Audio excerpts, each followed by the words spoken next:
Hello student, कैसे हैं आप सब। उम्मीद करता हूं आप सब अच्छे होंगे, मस्त होंगे, बेहतर होंगे, आपकी पढ़ाई बेहतर चल रही होगी।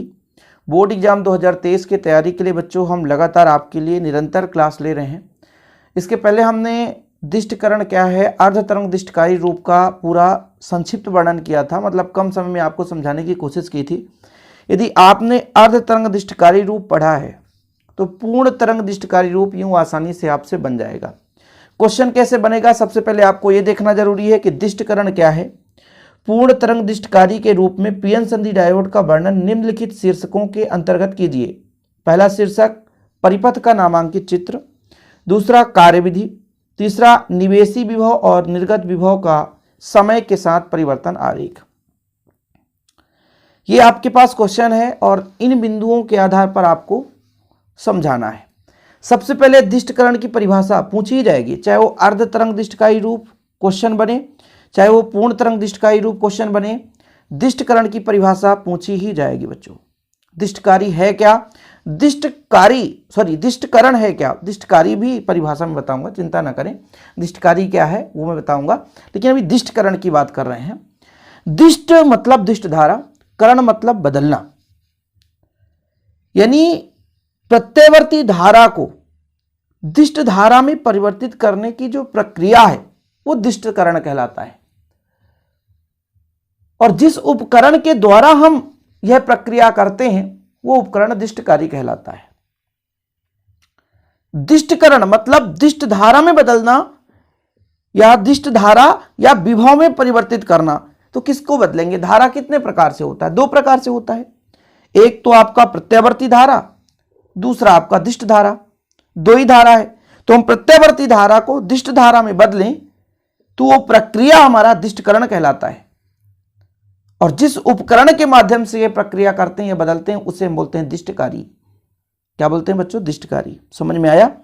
यानी प्रत्यावर्ती धारा को दिष्ट धारा में परिवर्तित करने की क्रिया दिष्टकरण कहलाता है, और प्रयुक्त उपकरण, जिस उपकरण के माध्यम से हम ये प्रक्रिया करते हैं, उसे हम दिष्टकारी कहते हैं। ठीक, चलिए परिपथ का नामांकित चित्र बनाना है। नामांकित चित्र बनाने के लिए सबसे पहले हमको एक प्रत्यावर्ती धारा स्रोत लेना पड़ेगा, जहां से प्रत्यावर्ती वोल्टता हम प्राप्त करते हैं। तो उसके लिए हम कुछ इस प्रकार से सुरंग और गर्त के रूप में ये हमने एक पहचान बना दिया। यह है प्रत्यावर्ती धारा स्रोत। ठीक है, इसको हम ट्रांसफार्मर की प्राथमिक कुंडली के साथ जोड़ देते हैं। प्राथमिक कुंडली के साथ तो इसको आगे बढ़ाते हैं।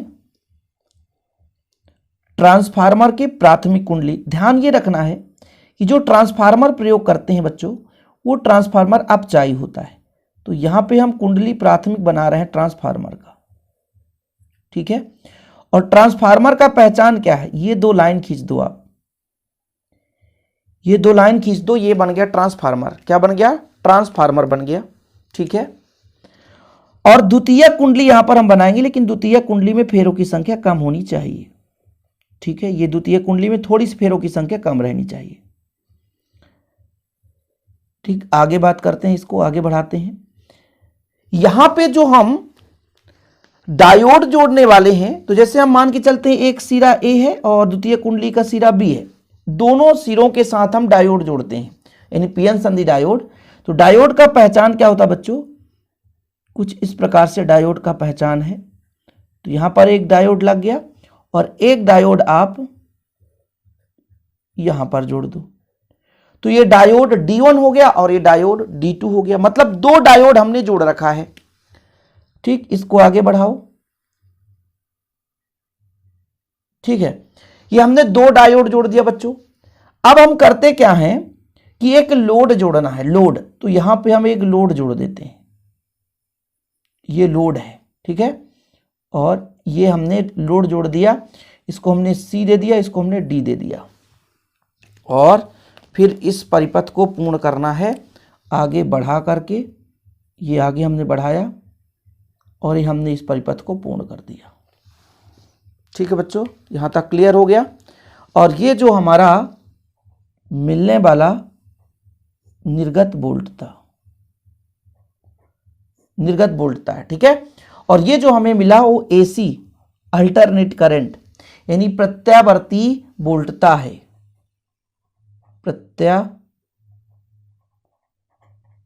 प्रत्यावर्ती बोल्टता है, प्रत्यावर्ती बोल्टता है और ये निर्गत बोल्टता है।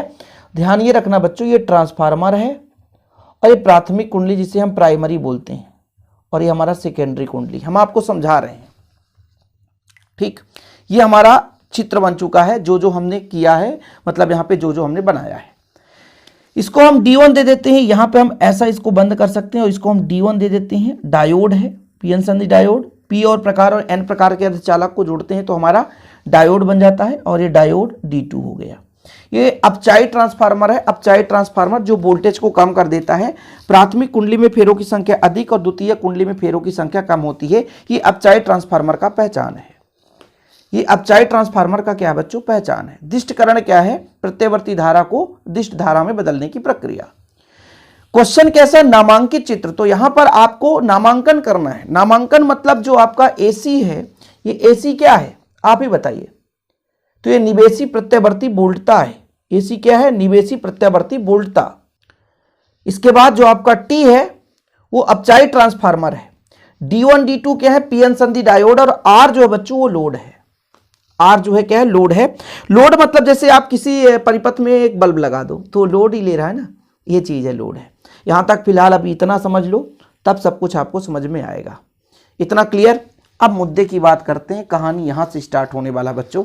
पहले कुछ आप लोग समझो, ये पीएन है क्या। पी प्रकार के अर्धचालक और एन प्रकार के अर्धचालक को जोड़ते हैं तो पीएन संधि बनता है। क्लियर है, ठीक। अब यदि पीएन संधि डायोड को किसी बैटरी के धन सिरे के साथ जोड़ दिया जाए और एन को बैटरी के ऋण सिरे से जोड़ दिया जाए तो ये जो हमारा अभिनत कहलाता है वो अग्र अभिनत या अग्र बायस की स्थिति कहलाता है। और अग्र बायस की स्थिति में बच्चों धारा बहती है, धारा बहती है। ठीक है, फिर से आप समझो। पीएन संधि डायोड, पीएन संधि में पी का संबंध बैटरी के धन सिरे से और एन का संबंध बैटरी के ऋण सिरे से है। ठीक है, तो धारा बहेगी, अग्रबायस कहलाएगा, और परिपथ में धारा बहती नहीं, लोड में से हमें निर्गत वोल्टेज मिलता है।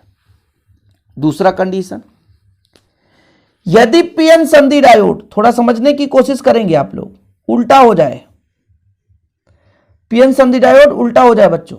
ठीक है, ये बैटरी का ऋण सिरा है, ये बैटरी का धन सिरा, उल्टा कर दिया हमने, उल्टा कर दिया हमने। ठीक है, पी को बैटरी के ऋण सिरे से और एन को बैटरी के धन सिरे से जोड़ दिया हमने, तो ये जो हमारा बायस कहलाया वो पश्च बायस कहलाया, पश्च बायस कहलाया। और इस स्थिति में जो धारा है वो नहीं बहती, धारा नहीं बहती बच्चों। फिर से समझने की कोशिश करो, ये जो हमारा पीएन संधि है, क्या है, पीएन संधि। पी को जब हम बैटरी के धन सिरे से और एन को बैटरी के ऋण सिरे से जोड़ते हैं, पी को बैटरी के धन सिरे से एन को बैटरी के ऋण सिरे से जोड़ते हैं तो अग्रबायस अर्थात धारा बहती है। इसके अपोजिट में बच्चों यदि पी को बैटरी के ऋण सिरे से, पी को बैटरी के ऋण सिरे से और एन को बैटरी के धन सिरे से जोड़ दें तो ये पश्च बायस कहलाता है, धारा नहीं बहती। अब देखो ये सब क्यों बता रहे हो सर, बिल्कुल ताल्लुकात है, थोड़ा समझने की कोशिश करो। जब हम बच्चों धारा देते हैं तो धारा सुरंग और गर्त के रूप में चलता है, तो इसे हम बोलते हैं धनात्मक चक्र। क्या बोलते हैं, धनात्मक अर्धचक्र। और ये जो होता है वो ऋणात्मक होता है, मानकर ही चलते हैं। कुछ समझ में आया, मतलब जब ये पी से जुड़ा होगा तो पी धन पर होगा, जब ये पी से जुड़ेगा तो पी ऋण पर हो जाएगा, जब ऊपर वाला जुड़ेगा फिर धन होगा, फिर नीचे वाला जुड़ेगा ऋण होगा, फिर आगे वाला जुड़ेगा धन होगा, फिर आगे वाला जुड़ेगा ऋण होगा।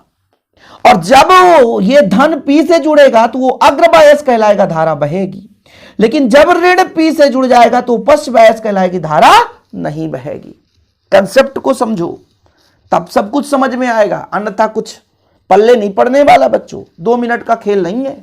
हमने कहा ये अर्धचक्र धनात्मक अर्धचक्र है और ये धनात्मक पर यदि पी जुड़ा है तो धारा बहेगी अग्रबायस में। लेकिन इसी पे ये जो ऋणात्मक अर्धचक्र पी के साथ जुड़ जाए बच्चों, ये जो हमारा ऋणात्मक अर्धचक्र है, यदि ये पी के साथ जुड़ जाए तो फिर वहां पर धारा नहीं बहेगी। ये आप लोग नोट कर लो।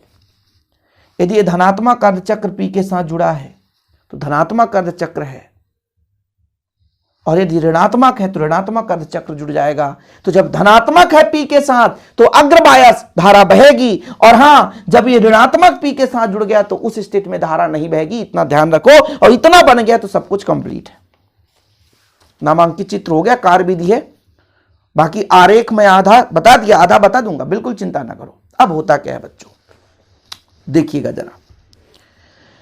ये हमारा ट्रांसफार्मर है, इसकी प्राथमिक कुंडली है, द्वितीयक कुंडली है। प्राथमिक कुंडली है, प्राथमिक कुंडली में हम प्रत्यावर्ती वोल्टेज लगाएंगे। ट्रांसफार्मर के प्राथमिक कुंडली में प्रत्यावर्ती वोल्टेज लगाएंगे तो प्रेरण की क्रिया से जो हमारा द्वितीयक कुंडली है इसमें भी वोल्टेज प्रेरित हो जाएगा। बिल्कुल सच है। जब हमने कहा कि प्राथमिक कुंडली में हमने धारा लगाया, धारा बहाया, तो द्वितीय कुंडली में प्रेरित धारा उत्पन्न हो गई। बिल्कुल सही है।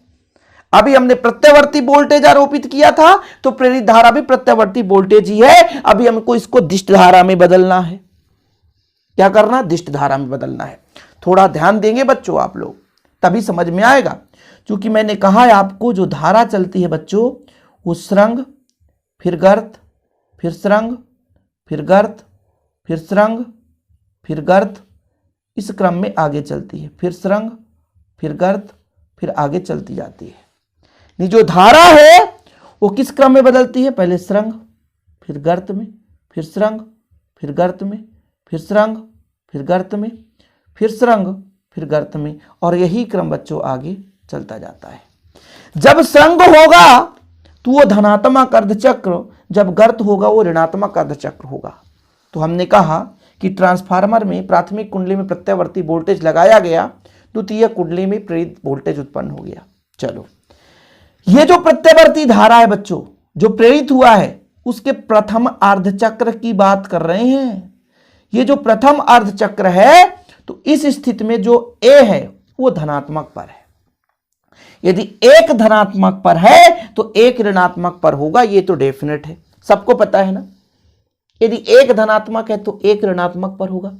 तो प्रथम अर्धचक्र में ए धनात्मक विभव पर है और बी ऋणात्मक विभव पर है। जब ये धन है तो मैंने कहा डायोड क्या है? डायोड क्या है? पीएन संधि डायोड है।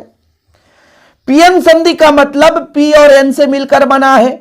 अब ए धनात्मक पर है और पी का संबंध धन से हो तो अग्रबायस होता है, और अग्रबायस है तो धारा बहेगी। समझ रहे हो बात को? कि भाई हमने फिर से कहा ये हमारा प्रत्यावर्ती धारा स्रोत से प्रेरित धारा उत्पन्न हुआ, इसमें भी सुरंग गर्त है। सुरंग गर्त बच्चों यहां पे प्रथम अर्धचक्र में ए धनात्मक पर है और बी ऋणात्मक पर है। ए धनात्मक पर है, बी ऋणात्मक पर है। ए धनात्मक पर है, ए धनात्मक पर, तो डायोड अग्रभिनत और D1 में से धारा बहेगी। ये कहो सही है कि नहीं? लेकिन बी की बात करें, ऋणात्मक विभव पर है तो पश्च बायस में है, इसलिए D2 से धारा नहीं बहेगी। लेकिन जब अगले क्रम की बात करते हैं, जब यहां पर पहुंचते हैं तो ये भाई ऋणात्मक है, तो इस बार अब उल्टा हो जाएगा। ए ऋणात्मक पर हो गया, और जब ए ऋणात्मक पर तो बी धनात्मक पर हो गया। द्वितीय अर्धचक्र में ए ऋणात्मक विभव पर है, बी धनात्मक विभव पर है। द्वितीय अर्धचक्र में ए ऋणात्मक विभव पर है, बी धनात्मक विभव पर है। समझ रहे हैं ना? अर्थात ए ऋणात्मक तो पश्च अभिनत है, तो D1 में से धारा नहीं बहेगी किंतु D2 में से बहेगी। यहां पे आपका एक संयोजक बिंदु है, ई है, जो बिल्कुल आपका दोनों के बीच का मध्य बिंदु है। यहां पर यह देखा जाता है कि यहां का जो विभव है भाई, इन दोनों में क्या डिफरेंस ये देखा जाता है।